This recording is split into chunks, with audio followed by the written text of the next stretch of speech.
संज्ञा की short revision class में आपका स्वागत है।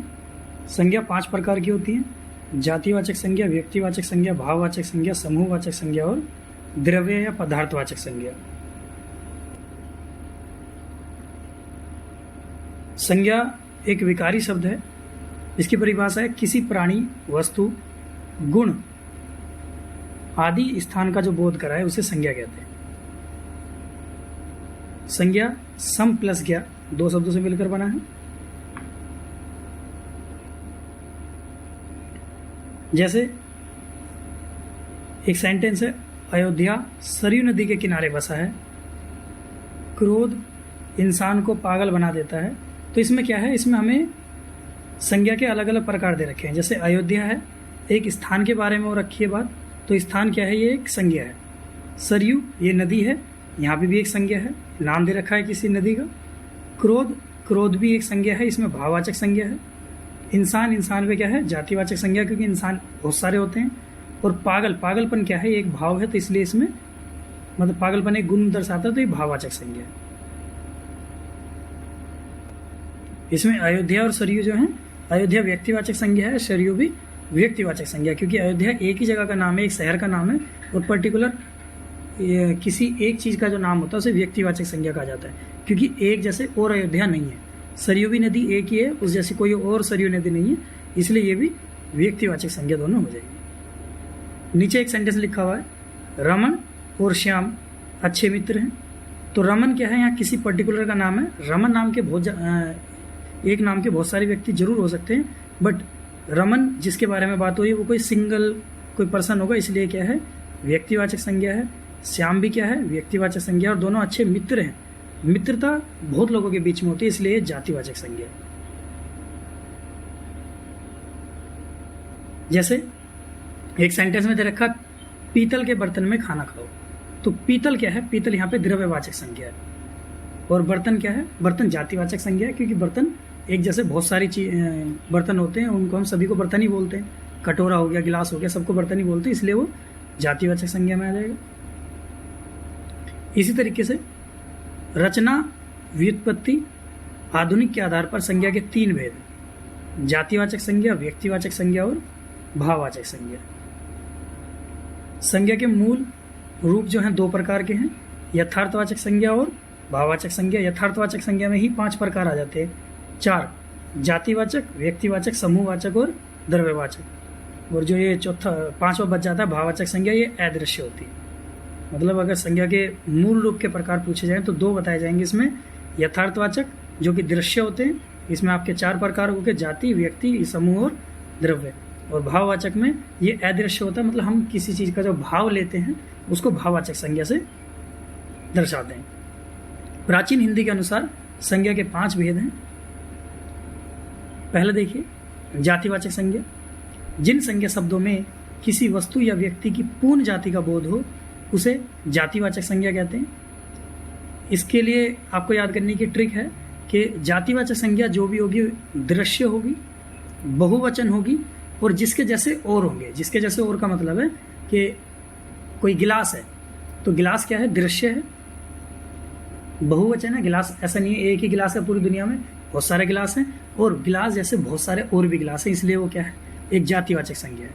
जैसे उदाहरण के लिए लेते हैं संबंधियों के नाम, भाई बहन, माता पिता, या पद के नाम, जो पोजीशन होती है उनके नाम, डॉक्टर, अध्यापक, राष्ट्रपति, प्रधानमंत्री, वकील, ये सभी क्या है, जातिवाचक संज्ञा है। या जैसे वस्तुओं के नाम ले लें, मकान, कुर्सी, मेज, पुस्तक, गांव, शहर, राज्य, नगर, नदी, पर्वत, ये सभी जातिवाचक संज्ञा, क्योंकि इनमें सभी वर्ड वो लिखे हुए हैं जिसके जैसे और बहुत सारी चीज़ होंगी। मकान है तो ऐसा नहीं है पूरी दुनिया में एक ही मकान है, बहुत सारे मकान हैं। कुर्सी बहुत सारी है, मेज बहुत सारी है, और ये सभी चीज़ें दृश्य हैं, बहुवचन हैं, इसलिए सभी जातिवाचक संज्ञा में आ जाएंगी। नीचे और एग्जाम्पल लिखे हुए हैं, जब पशु पक्षियों के नाम में तोता, मैना, बगुला, घोड़ा, गाय, भैंस, तो ये सभी क्या है, जातिवाचक संज्ञा। बट अगर हम किसी पर्टिकुलर गाय का ही सपोज नाम रख देते हैं, कोई गाय का नाम पार्वती रख दिया है, किसी हमने अपनी जो पालतू गाय है उसका नाम रख रखा है कुछ फिक्स, तो वो केवल एक व्यक्तिवाचक में आ जाएगा, क्योंकि हमने उसको उसके ही नाम से पुकार रहे हैं, उसको गाय कह के नहीं बुला रहे, तो वहाँ पे क्या हो जाएगा, वो व्यक्तिवाचक हो जाएगा।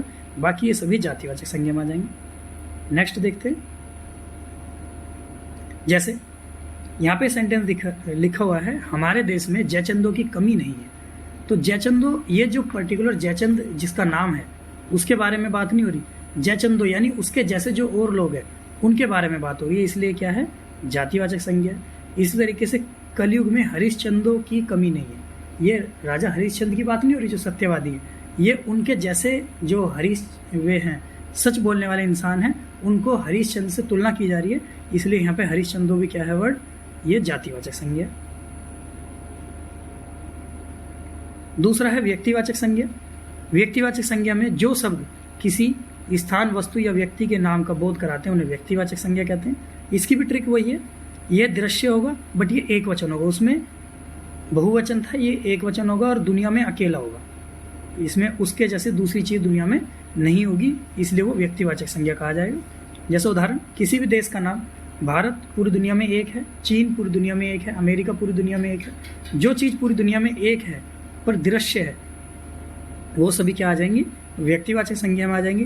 जैसे गंगा, बूलर, रमेश,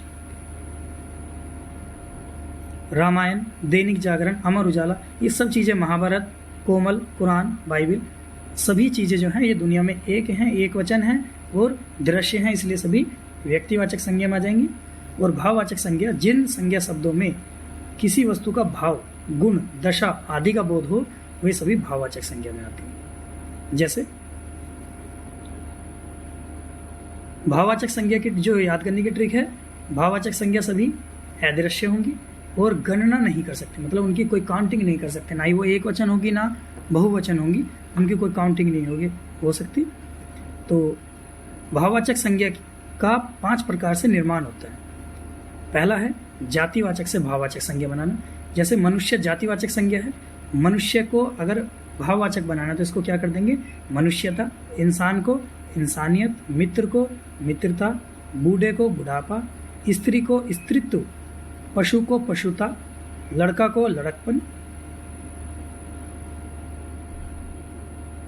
इसी तरीके से सर्वनाम से हम भाववाचक संज्ञा बना सकते हैं। जो ये अपना एक सर्वनाम है, तो सर्वनाम का इसका अपना का क्या हो जाएगा, अपनापन या अपनत्व, स्व का स्वत्व, अह का अहंकार, निज का निजत्व, मम का ममत्व या ममता। इसी तरीके से विशेषण, विशेषण जो किसी चीज की विशेषता बताते हैं उसको भी हम भाववाचक संज्ञा में परिवर्तित कर सकते हैं। जैसे विशेषण है मीठा, तो मीठा का क्या हो जाएगा, मिठास, वीर का वीरता, चौड़ा का चौड़ाई, लंबा का लंबाई, कठोर का कठोरता, सुंदर का सुंदरता और चतुर का चतुरता। इसी प्रकार अव्यय से भाववाचक संज्ञा बना सकते हैं।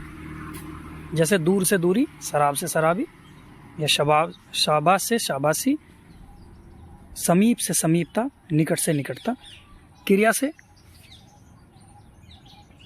चढ़ना से चढ़ाई, भटकना से भटकाव, खेलना से खेल, घबराने से घबराहट और बुलाने से बुलावा।